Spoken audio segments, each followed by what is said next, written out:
विंध्य क्षेत्र के ये पहल बघेली न्यूज चैनल में हम कनेश तिवारी अपना पंचन का सभी जनन का प्रणाम करी थे। सीधी के रिवाज की जाए कोरोना नामक वैश्विक महामारी का लेके तो सीधी आज कोरोना मुक्त थी, कोरोना मुक्त बनी रहे एक हम पचे हर जाति धर्म के आराध्यन से कामना करी थे कि यह सीधी जो है कोरोना मुक्त रहे, पूरा विंध्य कोरोना मुक्त रहे, ये पूरा प्रदेश कोरोना मुक्त रहे और वह पूरा देश पूर्णतः स्वस्थ हो जाए और यह वैश्विक महामारी पराजित हो जाए।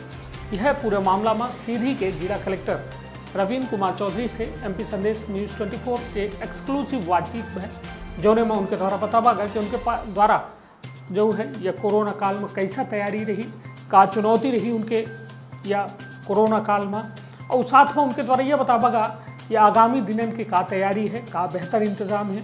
काहे कि अबे उनके द्वारा यह आशंका जताई जा लगी कि अबे हम पूर्णतः कोरोना मुक्त नहीं भया है।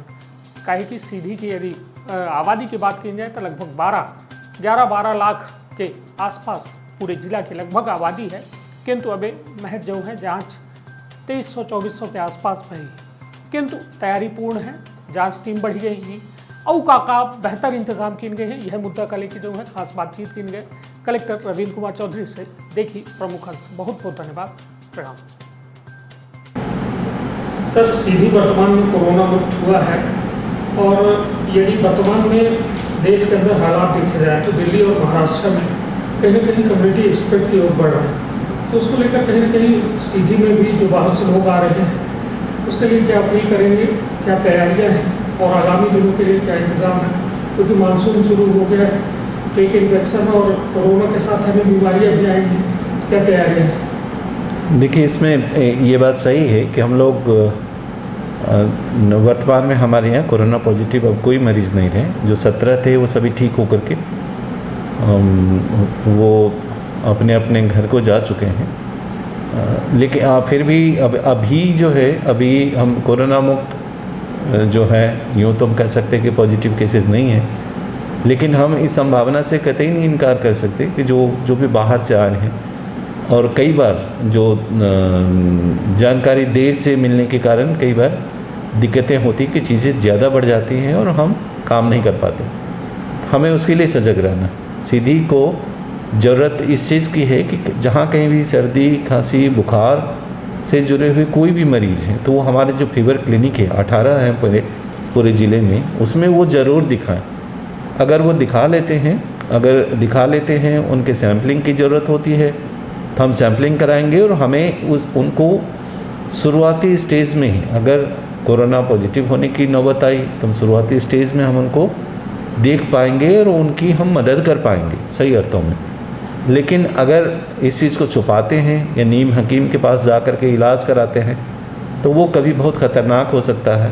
तो सीधी के लोगों से हमारी यही अपील होगी कि इस तरह की चीज़ जब भी हो तो वो जो भी हमारा स्क्रीनिंग होता है फीवर क्लिनिक में, जिला अस्पताल में भी ये सुविधा है और उसके साथ ही 17 अन्य जगह CHC और कुछ जगह PHC में भी हमारी सुविधा है, तो वहाँ ये लोग दिखाएं, ज़रूर दिखाएं और उसको छुपाने की बिल्कुल ज़रूरत नहीं है। इसके साथ ही साथ जो हम यदि इस चीज़ को देखें कि बाहर से जो लोग आ रहे हैं तो उसमें हम लोगों का पहले पनवार में हमने व्यवस्थाएं दी थी, चूँकि आने वालों की संख्या अब दहाई में लगभग रह गई और इस तरह से जो पहले जिस तरह से आते थे कि एक दिन में 1500-1700 लोग तक आए, तो वो चीज़ें नहीं हैं अब। तो वो हमने अलग से स्क्रीनिंग का उनका अभी भी रखा है और जो भी सूचना आती है हम दल भी भेजते हैं या लोग स्क्रीनिंग भी करा रहे हैं।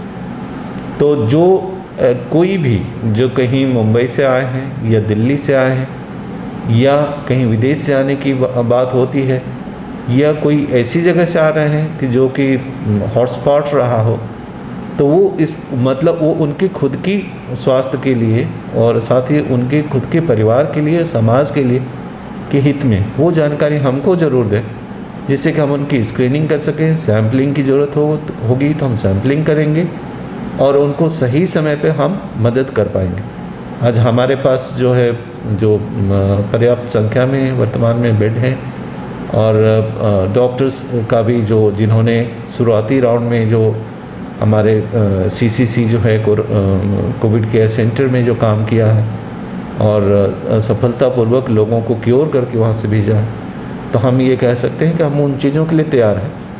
और सबसे बड़ी बात उस जो शहरवासियों के लिए और ख़ासतौर से ज़िले में जहाँ भी हम कहीं शॉपिंग करने जाते हैं, परचेजिंग करने जाते हैं, दुकानों में जाते हैं, चाहे सब्जी हो, चाहे राशन हो, चाहे कपड़ा हो, किसी भी अन्य तरह का चीज़, तो सोशल डिस्टेंसिंग और साथ ही साथ जो हैंड हाइजीन है कि हाथ की सफाई में साबुन से साफ़ करूँ या बाकी वो उनमें मुझे लगा कि कई बार जो है लोग इसको या तो कोरोना का कोई केस नहीं है तो या तो वो डर जा रहा, जो कि अच्छी बात नहीं है। वो बहुत ही खतरनाक स्थिति है। तो लोग इस चीज़ को समझें और हमारे जो शॉपर्स हैं, जो दुकानदार हैं, जो व्यवसायी हैं, उनसे भी ख़ास तौर से अपील है कि उनके खुद के परिवार के और जो कस्टमर हैं उनके परिवार के और समाज के हित में उनको भी ये चीज़ देखना है कि इस तरह के कॉन्टैक्ट जिसको हम या आप जानते नहीं कि वो कहाँ से आए हैं, क्या लेकर आए हैं, तो उनको सोशल डिस्टेंसिंग का और मास्क की जो है वो ज़रूर करें, वो ज़रूर पालना कराएं। और यही मेरी सबसे अपील है और ऐसा ही करके हम सभी इससे कोरोना मुक्त रह सकते हैं।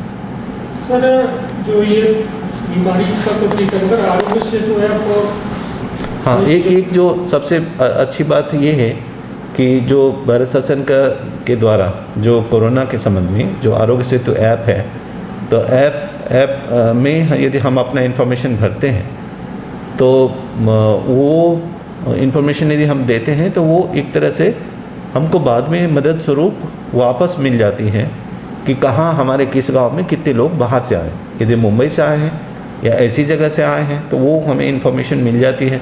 तो वहाँ मुझे सर्वे करने में या सैम्पलिंग करने में भी सुविधा होगी और उन व्यक्तियों को भी अलर्ट इस तरह का मिल जाता है कि आपको जो है सुरक्षित रहना है। तो आरोग्य सेतु ऐप अधिकाधिक जो है सभी अपनाएं, सभी उसको डाउनलोड करें और अपना इन्फॉर्मेशन ज़रूर उसमें भरें। अभी वर्तमान में हमारे ज़िले के लगभग 60,000 लोग उसमें रजिस्टर्ड हैं, जो कि अभी काफ़ी कम संख्या है। ये संख्या काफ़ी बढ़नी चाहिए और आरोग्य सेतु ऐप के द्वारा हम खुद को ही सुरक्षित रख पाने में सफल रहेंगे। सर, आइसोलेशन बेड को लेकर और ऑक्सीजन और वेंटिलेटर्स की उपलब्धता क्या है सीधी? देखिए, आइसोलेशन बेड्स जो हैं हमारे कोविड केयर सेंटर में 30 हैं और उसके साथ ही साथ जो जिला हॉस्पिटल में हैं 30 बेड जो इसमें हैं और जिला हॉस्पिटल में अलग से हमारे वर्तमान में 90 बेड के हम लोग कर रहे हैं। तो 50 बेड पे हमारे ऑक्सीजन सप्लाई का हो चुका है, मतलब सप्लाई से हम जुड़ चुके हैं। और 10 बेड ऐसे हैं जो आईसीयू में जिला हॉस्पिटल में हमारा काम निर्माणाधीन है, जो कि मेरे ख्याल से मिड जुलाई तक या फर्स्ट वीक ऑफ जुलाई तक शायद हम उसको कर पाएंगे। जो आईसीयू रहेगा वो कोरोना के लिए जो आईसीयू रहेगा उसमें हमारा काम काफ़ी तेज़ गति से चल रहा है। और इसके साथ ही साथ हम लोग जो इनका नर्सेज ट्रेनिंग सेंटर है नया, उसको भी हम डेवलप कर रहे हैं कि हमें यदि इस तरह की विपरीत स्थिति मिली कि ज़्यादा संख्या में कभी कोई इस तरह की बात होती है तो 120 कम से कम लोगों के लिए उसमें पर्याप्त जगह है। 120 से ज़्यादा भी हो सकते हैं, लेकिन 120 लोगों के लिए हम व्यवस्था रखने जा रहे हैं। साथ ही मधुरी हॉस्टल में 90 लोगों की व्यवस्था का है। और जो इंस्टीट्यूशनल क्वारंटाइन सेंटर हैं, जो कि अभी एक तरह से रिलीफ कैंप की तरह लोगों को हम रख नहीं रहे, वहाँ भी हमारे पास संसाधन है। इसके साथ ही साथ प्राइवेट जो हॉस्पिटल है या जो थे जहाँ संसाधन थे, जैसे सिटी हॉस्पिटल जो पहले रन हो रहा था, वहाँ भी 30 बेड है। हमको ज़रूरत पड़ी तो हम उसको ले सकते हैं, उनके पास संसाधन भी है। और जो मिश्रा नर्सिंग होम है उनके पास भी संसाधन है, वेंटिलेटर हैं, वो भी हमसे जुड़े हैं। ऐसी ज़रूरत होगी तो हम उनसे भी लेंगे। और वेंटिलेटर अभी हमारे पास जो उसमें 2 वेंटिलेटर तो जो कोविड केयर सेंटर के लिए है हमारे पास उपलब्ध हैं। एक जिला अस्पताल में ऑलरेडी है और एक मिश्रा नर्सिंग होम में भी है। और 4 वेंटिलेटर हमने ऑर्डर ऑलरेडी कर रखे हैं, जो कि हमें जो जैसे ही प्राप्त होगा तो वेंटिलेटर के मामले में हमारे पास पर्याप्त रहें। सर, दुकानदारों के लिए लगातार जो है ये अनलॉक फेज 1 चालू हो गया है, आप लोगों की कहीं ना कहीं जिम्मेदारियां बढ़ गई है, पुलिस प्रशासन की बढ़ गई है, चालानी कार्यवाही के बाद भी असर जो है बेअसर जैसा है। दुकानदार जो है 7 से 7 का नियम का पालन नहीं कर रहे हैं और अन्य जो गतिविधियां हैं उस पर भी कहीं ना कहीं लापरवाही को रवैया देखते हैं। देखिए, इसमें हम लोग पुलिस अधीक्षक के साथ भी एक बार बात करके, और साथ ही साथ यदि ऐसा लगेगा कि डिस्ट्रिक्ट क्राइसिस कमेटी की जो है, एक बार हम लोग बैठ करके इसको सीरियसली अगर नहीं मानते हैं तो हम फिर सील करने की बात भी होगी कि भाई आपको ये चीज़ तो सबके हित में है। ऐसा नहीं है कि मुझे आपको 12 घंटे का समय दिया जा रहा है तो वो कम नहीं होता व्यवसाय के लिए। तो हम सम्मान करेंगे आज जिस चीज़ वही मुझे बचाता है। आज हमने यदि सही राह पकड़ा है तो वही राह हमें बचाता है। तो दुकानदारों से ऐसे जो भी दुकानदार हैं, और बाकी जो इन्फोर्समेंट के लिए हैं, जो रेवेन्यू का स्टाफ, वो चाहे पुलिस का हो, उसको हम और अभी सशक्त करेंगे, क्योंकि ये काफ़ी लंबे समय से चल रहा था। तो अभी मुझे भी लगता है कि इसमें और सुधार की गुंजाइश है, और अवेयरनेस के लेवल पे, अवेयरनेस में हमको और ज़्यादा काम करने की ज़रूरत है कि उसकी गंभीरता वो समझें। जो नहीं समझते हैं वही भूलते हैं, जो समझेंगे तो हमेशा इस चीज़ को पालना करेंगे। शुक्रिया।